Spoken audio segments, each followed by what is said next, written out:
ঘোড়া ইসলামী ইতিহাসে এক গৌরবময় সৃষ্টি, যা কেবল বাহন নয় বরং ঈমান, প্রস্তুতি ও ত্যাগের প্রতীক। মানব সভ্যতার বহু গুরুত্বপূর্ণ মুহূর্তে ঘোড়া মানুষের সঙ্গী হয়েছে, আর ইসলামে এই সঙ্গীকে আল্লাহ তাআলা নিজ কুরআনে বিশেষভাবে উল্লেখ করেছেন। সূরা আন-নাহলের 16.8 নং আয়াতে ঘোড়াকে মানুষের আরোহণ ও সৌন্দর্যের উপকরণ হিসেবে ঘোষণা করা হয়েছে। এতে বোঝা যায় ঘোড়া আল্লাহর পক্ষ থেকে এক বড় নিয়ামত। রাসূলুল্লাহ সাল্লাল্লাহু আলাইহি ওয়াসাল্লামের জীবনে ঘোড়ার গুরুত্ব ছিল অসাধারণ। বদর যুদ্ধে মুসলমানদের ঘোড়া ছিল মাত্র 2টি, কিন্তু সেই অল্প সংখ্যক ঘোড়াই আল্লাহর সাহায্যে বিজয়ের মাধ্যম হয়। উহুদ যুদ্ধের সময় ঘোড়সাওয়ারদের ভূমিকা ইতিহাসের এক শিক্ষণীয় অধ্যায়। সাহাবাগণ ঘোড়াকে ভালোবাসতেন, যত্ন করতেন এবং এটিকে আল্লাহর পথে প্রস্তুতির অংশ মনে করতেন। গল্পের মাঝখানে একটি গভীর অর্থবোধক হাদিস আমাদের সামনে আসে। আল খাইলু মাকুদুন ফি নাওয়াসিহাল খাইরু ইলা ইয়াউমিল কিয়ামাতি। সহিহ বুখারী হাদিস নং 2853। এই হাদিসে রাসূল সাল্লাল্লাহু আলাইহি ওয়াসাল্লাম স্পষ্ট করে বলেছেন, কিয়ামত পর্যন্ত ঘোড়ার কপালে কল্যাণ বাঁধা আছে, অর্থাৎ ঘোড়ার সঙ্গে যুক্ত রয়েছে নেকি, সম্মান ও বরকত। ইমাম বুখারী রহিমাহুল্লাহ আরও বর্ণনা করেছেন, যে ব্যক্তি আল্লাহর পথে ব্যবহারের উদ্দেশ্যে ঘোড়া পালন করে, তার প্রতিটি খাওয়া, চলা, এমনকি মলত্যাগ পর্যন্ত সওয়াবের কারণ হয়। সহিহ বুখারী হাদিস নং 2851। এইভাবে ঘোড়া ইসলামে শুধু প্রাণী নয়, বরং ইবাদত, প্রস্তুতি ও কল্যাণের এক জীবন্ত নিদর্শন। ইসলামের ইতিহাসে এমন অনেক ঘটনা আছে যেখানে ঘোড়া নীরব নায়কের ভূমিকা পালন করেছে। হিজরতের সময় রাসূলুল্লাহ সাল্লাল্লাহু আলাইহি ওয়াসাল্লাম ও আবু বকর রাদিয়াল্লাহু আনহু যদিও উট ব্যবহার করেছিলেন, কিন্তু মদিনায় পৌঁছানোর পর ইসলামী রাষ্ট্রের নিরাপত্তা ও দাওয়াতের বিস্তারে ঘোড়াই হয়ে ওঠে প্রধান শক্তি। সাহাবায়ে কেরাম বুঝে গিয়েছিলেন ঘোড়া মানে প্রস্তুতি, সতর্কতা ও সম্মান। একবার হযরত উমর ইবনুল খাত্তাব রাদিয়াল্লাহু আনহু দেখলেন কিছু মানুষ ভোমাকে অবহেলায় বেঁধে রেখেছে। তিনি তাদেরকে সতর্ক করে বলেন, এটি কোনো সাধারণ পশু নয়, এটি ইসলামের শক্তির অংশ। তার খেলাফতকালে সীমান্ত এলাকায় বিশেষভাবে ঘোড়া প্রস্তুত রাখা হতো, যেন শত্রুর আক্রমণে মুসলমানরা অপ্রস্তুত না থাকে। এই চিন্তাধারার মূল ভিত্তি ছিল কুরআনের নির্দেশ। গল্পের মাঝখানে কুরআনের সেই শক্তিশালী ঘোষণা, ওয়া আইদ্দু লাহুম মাস্তাতআতুম মিন কুওয়াতিম ওয়া মির রিবাতিল খাইল, সূরা আল আনফাল 8:60। এই আয়াতে আল্লাহ তাআলা স্পষ্টভাবে বলেছেন শত্রুর মোকাবিলার জন্য যতটুকু শক্তি সম্ভব প্রস্তুত রাখতে, আর বিশেষভাবে ঘোড়া প্রস্তুতির কথা উল্লেখ করেছেন। মুফাসসিরগণ বলেন, এখানে ঘোড়ার কথা আলাদা করে বলা হয়েছে তার কৌশলগত ও মানসিক প্রভাবের কারণে। রাসূলুল্লাহ সাল্লাল্লাহু আলাইহি ওয়াসাল্লাম নিজেও ঘোড়া পছন্দ করতেন। তার ঘোড়াগুলোর মধ্যে আস-সাকব, আল-মুরতাজিজ ও লিহাফ বিশেষভাবে পরিচিত। তিনি ঘোড়ার জন্য দোয়া করতেন এবং সাহাবাদেরকে ঘোড়ায় প্রশিক্ষণ নিতে উৎসাহ দিতেন। হাদিসে এসেছে রাসূল সাল্লাল্লাহু আলাইহি ওয়াসাল্লাম ঘোড়া দৌড়ের আয়োজন করেছেন এবং বিজয়ীদের পুরস্কার করেছেন। সহিহ বুখারী হাদিস নং 2870। এ থেকে বোঝা যায় ঘোড়া ছিল কেবল যুদ্ধের উপকরণ নয়, বরং মুসলিম সমাজকে শারীরিক ও মানসিকভাবে শক্তিশালী করার এক গুরুত্বপূর্ণ মাধ্যম। ঘোড়া শুধু যুদ্ধক্ষেত্রে নয়, সাহাবায়ে কিরামের ব্যক্তিগত জীবনেও এক গভীর ভালোবাসার বিষয় ছিল। তারা বিশ্বাস করতেন ঘোড়ার সাথে আচরণও ইবাদতের অংশ। তাই ঘোড়াকে খাওয়ানো, বিশ্রাম দেওয়া, এমনকি আদর করাও তারা সওয়াবের কাজ মনে করতেন। ইসলামের এই দৃষ্টিভঙ্গি মানুষকে দায়িত্বশীল ও দয়ালু করে তোলে। হযরত আবু হুরায়রা রাদিয়াল্লাহু আনহু বর্ণনা করেন, এক ব্যক্তি আল্লাহর রাস্তা ছাড়া অন্য কোনো উদ্দেশ্য ছাড়াই একটি ঘোড়া পালন করছিল। সে ঘোড়াটিকে চারণভূমিতে ছেড়ে দিত, আর প্রতিবার ঘোড়াটি যখনই কিছু খেত বা দৌড়াতো, সব কিছুর প্রতিদান আল্লাহ তার আমলনামায় লিখে দিতেন। এই ঘটনা সাহাবাদের মাঝে ব্যাপক আলোচনার জন্ম দেয় এবং মানুষ ঘোড়া পালনে আরও আগ্রহী হয়ে ওঠে। গল্পের মাঝখানে রাসূলুল্লাহ সাল্লাল্লাহু আলাইহি ওয়াসাল্লামের একটি গুরুত্বপূর্ণ হাদিস, মান রবাতা ফারাসান ফি সাবিলিল্লাহি ঈমানাও ওয়াহতিসাবান কানা শিবাউহু ওয়ারিয়ুহু ওয়া রাউথুহু ফি মিজানিহি। সহিহ বুখারী হাদিস নং 8551। এই হাদিসের অর্থ হল, যে ব্যক্তি ঈমান ও সওয়াবের আশায় আল্লাহর পথে একটি ঘোড়া বেঁধে রাখে, তার ঘোড়ার পেট ভরা, পানি পান করা, এমনকি মলত্যাগও তার নেকির পাল্লায় যোগ হবে। এটি ইসলামে নিয়তের গুরুত্বকে অসাধারণভাবে তুলে ধরে। এই কারণেই সাহাবারা ঘোড়া পালনে গর্ব অনুভব করতেন। হযরত খালিদ ইবনে ওয়ালিদ রাদিয়াল্লাহু আনহু তার ঘোড়ার সাথে এমন বন্ধন গড়ে তুলেছিলেন যে যুদ্ধের ময়দানে ঘোড়া যেন তার ভাষা বুঝত। এই গভীর সম্পর্ক ছিল বিশ্বাস, যত্ন ও আল্লাহর উপর তাওয়াক্কুলের ফল।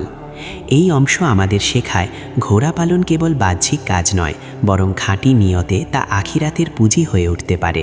ইসলামী ইতিহাসে কিছু ঘোড়া এমন আছে যেগুলোর নাম সহ স্মরণীয় হয়ে আছে, কারণ সেসব ঘোড়া গুরুত্বপূর্ণ মুহূর্তে ইসলামের জন্য অসাধারণ ভূমিকা পালন করেছে।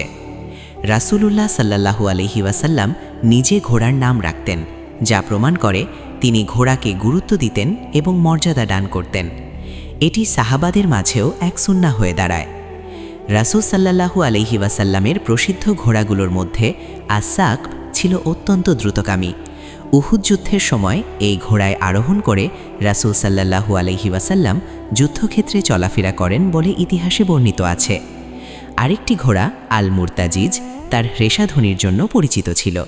সাহাবারা বলতেন, যুদ্ধের ময়দানে সেই শব্দ মুসলমানদের সাহস বাড়িয়ে দিত। গল্পের মাঝখানে রাসূলুল্লাহ সাল্লাল্লাহু আলাইহি ওয়াসাল্লামের একটি সংক্ষিপ্ত কিন্তু গভীর বক্তব্য। আকরিমুল খাইলা ওয়া আরবিতুহা ফাইন্নাহা আইজুকুম, মুসনাদ আহমদ, হাদিস নং 19195। এই হাদিসের অর্থ, তোমরা ঘোড়াকে সম্মান করো এবং প্রস্তুত রাখো, কারণ এটি তোমাদের সম্মানের কারণ। যদিও এটি সহিহ বুখারীতে নয়, তবে বহু মুহাদ্দিস এর অর্থকে সহিহ হাদিসসমূহের সাথে সামঞ্জস্যপূর্ণ বলেছেন। এর মাধ্যমে বোঝা যায় ঘোড়া মুসলিম উম্মার মর্যাদা ও শক্তির প্রতীক। হযরত আলী রাদিয়াল্লাহু আনহু তার ঘোড়ার প্রশিক্ষণে বিশেষ মনোযোগ দিতেন। তিনি বলতেন, ঘোড়াকে যেমন যত্নে লালন করা হয়, তেমনি ঈমানকে যত্নে রাখতে হয়। যদি অবহেলা করা হয় তবে উভয়ই দুর্বল হয়ে পড়ে। এই দৃষ্টিভঙ্গি সাহাবাদের চরিত্র গঠনে বড় ভূমিকা রাখে। এই অংশ আমাদের শেখায় ঘোড়ার প্রতি সম্মান দেখানো মানে আল্লাহর নিয়ামতের কদর করা, আর সেই কদরই মুসলমানের সম্মান বৃদ্ধি করে। ঘোড়া ইসলামে শুধু শক্তি ও সম্মানের প্রতীকী নয়, বরং নিয়ত অনুযায়ী তা মানুষের জন্য কল্যাণ অথবা বোঝার কারণও হতে পারে। রাসূলুল্লাহ সাল্লাল্লাহু আলাইহি ওয়াসাল্লাম এই বিষয়টি অত্যন্ত সুন্দরভাবে ব্যাখ্যা করেছেন। তিনি সাহাবাদের বোঝাতেন, ঘোড়া পালনের মূল্য নির্ভর করে মালিকের উদ্দেশ্যের উপর। এই শিক্ষা মুসলিম সমাজকে আত্মসমালোচনামূলক ও নিয়ত নির্ভর করে তুলেছিল। একদিন সাহাবারা ঘোড়া নিয়ে আলোচনা করছিলেন। কেউ যুদ্ধের জন্য ঘোড়া পালত, কেউ সম্মানের জন্য, আবার কেউ শুধু লোক দেখানোর উদ্দেশ্যে। তখন রাসূলুল্লাহ সাল্লাল্লাহু আলাইহি ওয়াসাল্লাম স্পষ্ট করে 3 শ্রেণীর মানুষের কথা বলেন। এক শ্রেণীর জন্য ঘোড়া সওয়াব, এক শ্রেণীর জন্য পর্দা বা নিরাপত্তা, আর এক শ্রেণীর জন্য গুনাহের কারণ। এই বক্তব্য সাহাবাদের মনে গভীর প্রভাব ফেলে। গল্পের মাঝখানে সেই বিখ্যাত হাদিস, আল খাইলু লিসালাসাতিন, লিরাজুলিন আজরুন, ওয়ালি রাজুলিন সিত্রুন, ওয়া আলা রাজুলিন উইজরুন। সহিহ বুখারী, হাদিস নং 2860। এর ব্যাখ্যায় রাসূল সাল্লাল্লাহু আলাইহি ওয়াসাল্লাম বলেন, যে ব্যক্তি আল্লাহর পথে ব্যবহারের নিয়তে ঘোড়া পালন করে তার জন্য তা সওয়াব। যে ব্যক্তি জীবিকার বা আত্মরক্ষার জন্য রাখে তা তার জন্য পর্দা বা নিরাপত্তা। আর যে ব্যক্তি অহংকার ও লোক দেখানোর জন্য ঘোড়া রাখে তা তার জন্য গুনাহের কারণ হয়। এই হাদিস সাহাবাদের জীবনধারায় ভারসাম্য এনে দেয়। তারা শিখে নেন, ইসলামে বস্তু নয়, নিয়তি আসল। হযরত আব্দুর রহমান ইবনে আউফ রাদিয়াল্লাহু আনহু প্রচুর ঘোড়ার মালিক ছিলেন, কিন্তু তার সবই ছিল আল্লাহর পথে ব্যয় করার জন্য। তাই সম্পদ তার জন্য পরীক্ষার নয়, বরং নেকির মাধ্যম হয়ে ওঠে। এই অংশ আমাদের শেখায়, ঘোড়া যেমন শক্তির উৎস, তেমনি নিয়ত খারাপ হলে তা আত্মার দুর্বলতার কারণও হতে পারে। ইসলামে ঘোড়ার গুরুত্ব শুধু অতীতের যুদ্ধ ইতিহাসে সীমাবদ্ধ নয়, বরং এটি ভবিষ্যৎ প্রস্তুতি ও উম্মাহর সচেতনতার প্রতীক হিসেবেও বিবেচিত। সাহাবায়ে কেরাম বুঝতেন, শত্রু সবসময় অস্ত্র নিয়ে আসে না, কখনো ভয়, কখনো দুর্বলতা তৈরি করে আক্রমণ করে। তাই তারা ঘোড়া প্রশিক্ষণকে মানসিক ও শারীরিক দৃঢ়তার মাধ্যম হিসেবে গ্রহণ করেছিলেন। হযরত মুয়াজ ইবনে জাবাল রাদিয়াল্লাহু বলতেন, ঘোড়ায় চড়া মানুষকে সাহসী করে তোলে এবং অলসতা দূর করে। সে যুগে শিশুদেরও ছোটবাদাফে এই ঘোড়ার বসার প্রশিক্ষণ দেয়া হতো, যেন তারা ভীতু না হয়। এটি ছিল এক প্রকার চরিত্র গঠনের পদ্ধতি, যা মুসলিম সমাজকে শক্ত ভিত্তির ওপর দাঁড় করায়। গল্পের মাঝখানে রাসূলুল্লাহ সাল্লাল্লাহু আলাইহি ওয়াসাল্লামের একটি তাৎপর্যপূর্ণ হাদিস, আল্লিমু আবনা আকুমুর রিমায়াতা ওয়া রুকুব আল খাইল, সুনান আল বাইহাকি, হাদিস নং 19559। এর অর্থ, তোমরা তোমাদের সন্তানদের তীরন্দাজি ও ঘোড়ায় চড়া শিক্ষা দাও। যদিও এই হাদিসের সনদ নিয়ে মুহাদ্দিসদের আলোচনা আছে, তবে এর অর্থ বহু সাহি হাদিসের সারাংশের সাথে সামঞ্জস্যপূর্ণ। রাসূল সাল্লাল্লাহু আলাইহি ওয়াসাল্লাম বাস্তব জীবনেই সাহাবাদের এসব প্রশিক্ষণে উৎসাহ দিতেন। এই প্রশিক্ষণের ফলেই খালিদ ইবনে ওয়ালিদ রাদিয়াল্লাহু তাআলা আনহুর মতো বীর জন্ম নেন, যিনি ঘোড়ার পিঠে বসেই যুদ্ধের গতিপথ পরিবর্তন করে দিতেন। তার কৌশল ও দ্রুত চলাচল শত্রুদের মনে ভয় সৃষ্টি করত, যা ইসলামের বিজয়ে বড় ভূমিকা রাখে। এই অংশ আমাদের শেখায়, ঘোড়া কেবল বাহন নয়, বরং আত্মনির্ভরতা, সাহস ও ভবিষ্যৎ প্রস্তুতির এক শক্তিশালী মাধ্যম। ঘোড়া নিয়ে ইসলামের শিক্ষা শেষ পর্যন্ত মানুষকে আখিরাতের দৃষ্টিতে চিন্তা করতে শেখায়। দুনিয়ার শক্তি, গতি ও সৌন্দর্য সবই ক্ষণস্থায়ী, কিন্তু আল্লাহর পথে ব্যবহৃত প্রতিটি জিনিস চিরস্থায়ী প্রতিদান বয়ে আনে। সাহাবায়ে কিরাম ঘোড়াকে এই দৃষ্টিতে দেখতেন। তাদের কাছে ঘোড়া ছিল আল্লাহর আমানাত, যার মাধ্যমে তারা তার সন্তুষ্টি অর্জন করতে চান। এক বৃদ্ধ সাহাবীকে জিজ্ঞেস করা হয়েছিল, এত বয়সেও কেন তিনি ঘোড়া লালন পালন করেন। তিনি বলেছিলেন, আমি জানি না আল্লাহ কখন আমাকে তার পথে ডাকবেন, আমি যেন অপ্রস্তুত না থাকি। এই মানসিকতাই ইসলামের প্রকৃত শিক্ষা, সবসময় প্রস্তুত থাকা, কিন্তু অহংকার থেকে মুক্ত থাকা। গল্পের মাঝখানে কোরআনের সেই শক্তিশালী শপথ, ওয়াল আদিয়াতি দবহা, সূরা আল আদিয়াত 101। এই আয়াতে আল্লাহ তাআলা দৌড়াতে থাকা ঘোড়ার শপথ করেছেন। মুফাসিরগণ বলেন, আল্লাহ যখন কোনো সৃষ্টির শপথ করেন, তখন তা সেই সৃষ্টির মর্যাদা ও গুরুত্বকে নির্দেশ করে।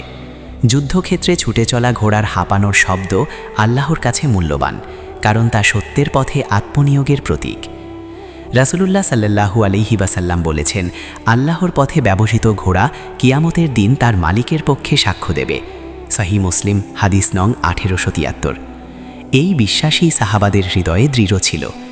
এই শেষ অংশ আমাদের মনে করিয়ে দেয়, ঘোড়া হোক বা অন্য কোনো নিয়ামত, যদি তা আল্লাহর পথে ব্যবহৃত হয়, তবে তা দুনিয়ার সীমা পেরিয়ে চিরস্থায়ী সাফল্যের মাধ্যম হয়ে ওঠে। আজকের ভিডিওতে আমরা কোরআন ও হাদিসের আলোকে ঘোড়ার গুরুত্ব এবং ইসলামে এর মর্যাদা নিয়ে জানলাম। আশা করি আপনাদের ভালো লেগেছে এবং নতুন কিছু শিখতে পারলেন। ভিডিওটি যদি আপনার ভালো লেগে থাকে, তাহলে লাইক দিতে ভুলবেন না। চ্যানেলটি সাবস্ক্রাইব করুন এবং নতুন ভিডিও পেতে বেল আইকন চাপুন। আপনার মন্তব্য এবং মতামত নিচে শেয়ার করুন। আপনার প্রিয় অংশ কোনটা ছিল আমরা জানতেও চাই। দেখা হবে পরের ভিডিওতে। আল্লাহ হাফেজ।